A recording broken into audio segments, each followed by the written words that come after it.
Assalamualaikum warahmatullahi wabarakatuh. Kita dari kelompok 11. Ada saya, Yasin Rashid, ada Maulana Duyanto, dan ada Ridwan Afal Habib.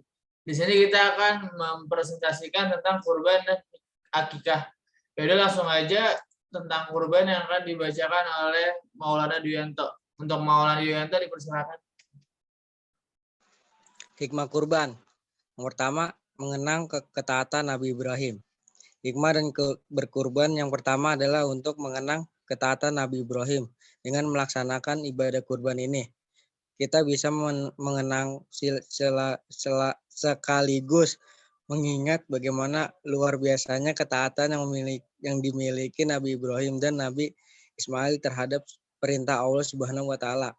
Yang kedua, meraih ketakwaan. Hikmah dalam berkurban yang kedua adalah untuk meningkatkan ketakwaan kita. Melakukan kurban merupakan salah satu cara kita sebagai umat Islam dalam mendekati diri kepada Allah Subhanahu wa taala.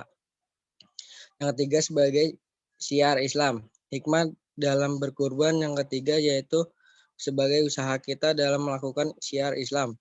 Melaksanakan ibadah kurban juga sebagai bentuk kepatuhan kita terhadap ajaran Rasulullah SAW dan Allah Subhanahu wa taala. Yang keempat, lebih baik dibanding sedekah senilai hewan kurban. Hikmah dalam berkurban yang berikutnya yaitu bahwa ibadah kurban lebih baik dibandingkan sedekah dengan uang senilai hewan kurban. Yang kelima, bentuk ketaatan. Hikmah dalam berkurban yang selanjutnya yaitu sebagai tanda keislaman dan bentuk ketaatan kita terhadap Allah Subhanahu wa taala. Bagi muslim yang hidupnya mampu, maka kurban adalah ibadah yang wajib dilakukan. Yang keenam, membahagiakan kaum duafa. Hikmah dalam berkurban yang terakhir yaitu untuk sebagai sekaligus membahagiakan saudara kita kaum duafa. Agama Islam mengajarkan untuk selalu berbagi kepada sesama, apalagi dengan orang-orang yang membutuhkan. Dasar pengertian. Kurban dalam bahasa Arab adalah hewan sembelihan seperti unta, sapi, dan kambing yang disembelih pada hari raya. Untuk bahasa berarti mendekati diri, sedangkan menurut istilah adalah menyembelih hewan tertentu pada hari raya Idul Adha sebagai bentuk ibadah kepada Allah Subhanahu wa taala.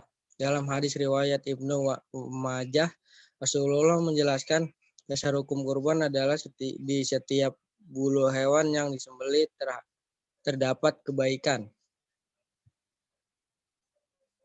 Dasar hukum.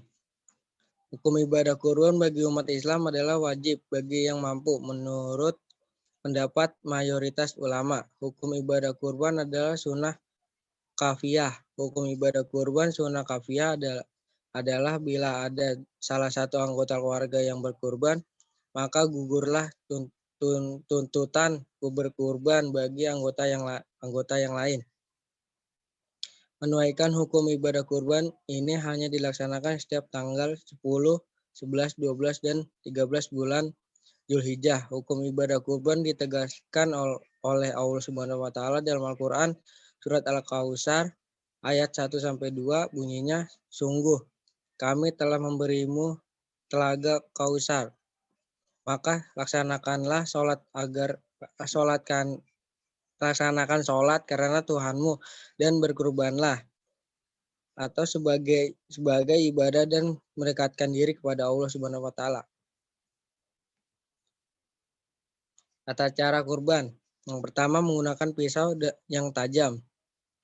Yang kedua, tidak mengasah pisau di depan hewan yang disembelih.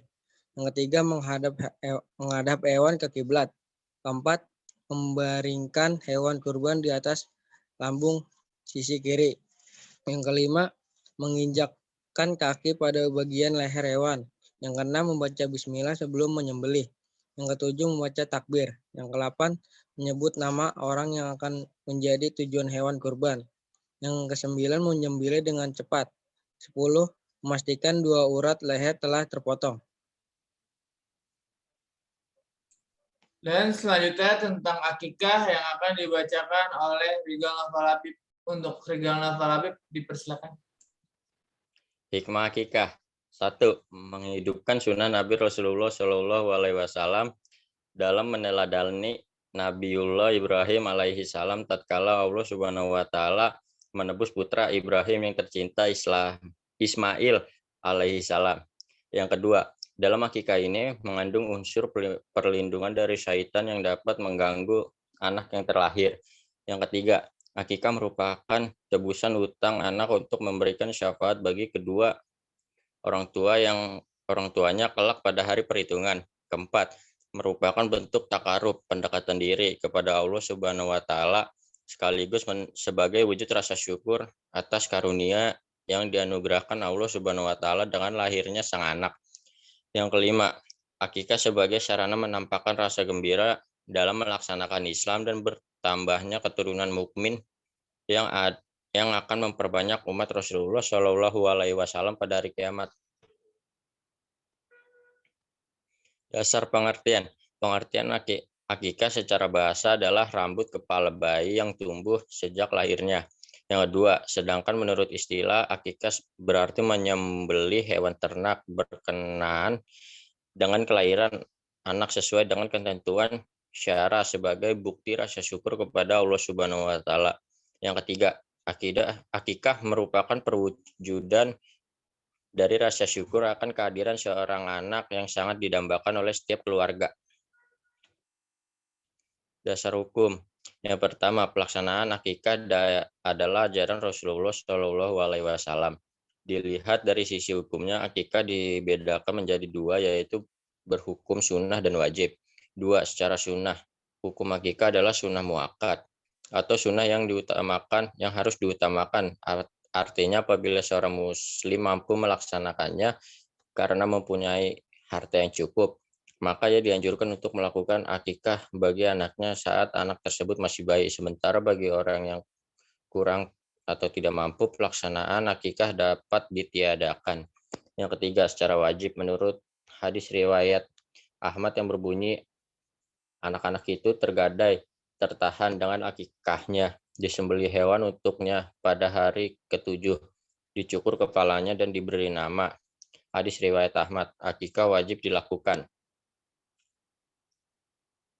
Tata cara akikah. Yang pertama, waktu yang dianjurkan untuk melaksanakan akikah berdasarkan sabda Rasulullah Shallallahu Alaihi Wasallam. Ini maka para ulama menyepakati bahwa waktu pelaksanaan akikah yang paling baik adalah pada hari ke-7 semenjak hari kelahiran. Namun jika berhalangan karena sesuatu dan lain hal, akikah dapat dilaksanakan pada hari ke-14 atau hari ke-21. Yang kedua, syarat-syarat dalam memilih hewan untuk akikah. Hewan dengan kriteria yang serupa dengan hewan kurban seperti kambing dan domba. Yang sehat adalah yang sebaiknya dipilih untuk prosesi akikah. Umur dari hewan ternak ini pun tidak boleh kurang dari setengah tahun. Yang ketiga, membagi daging hewan hasil akikah. Daging akikah yang sudah disembelih harus dibagikan kepada para tetangga dan kerabat dalam bentuk pembagiannya. Daging akikah harus diberikan dalam keadaan yang sudah matang. Tata cara akikah. Yang keempat, memberi nama anak pada saat akikah. Pada saat menyelenggarakannya, disunahkan juga untuk mencukur rambut si bayi dan memberinya nama yang memiliki arti yang baik. 5. Prosesi mencukur rambut pada saat akikah. Mencukur rambut adalah salah satu hal yang terdapat dalam tata cara akikah. Rasulullah Shallallahu Alaihi Wasallam sangat menganjurkan agar melakukan cukur rambut pada anak yang baru lahir di hari ke-7-nya. Yang keenam, bacaan doa saat menyembelih hewan akikah. Berikut adalah bacaan doa yang harus dilafazkan ketika melakukan penyembelihan terhadap hewan akikah. Bismillah, Allahumma taqabbal min Muhammadin wa ali Muhammadin wa amin ummati Muhammadin. Yang artinya, dengan nama Allah, yang Allah terimalah dari Muhammad dan keluarga Muhammad serta dari umat Muhammad. Hadis riwayat Ahmad, Muslim, Abu Daud. Sekian. Mungkin cukup sekian yang bisa kelompok kita sampaikan. Kurang lebih mohon dimaafkan. Wassalamualaikum warahmatullahi wabarakatuh. Warahmatullahi wabarakatuh.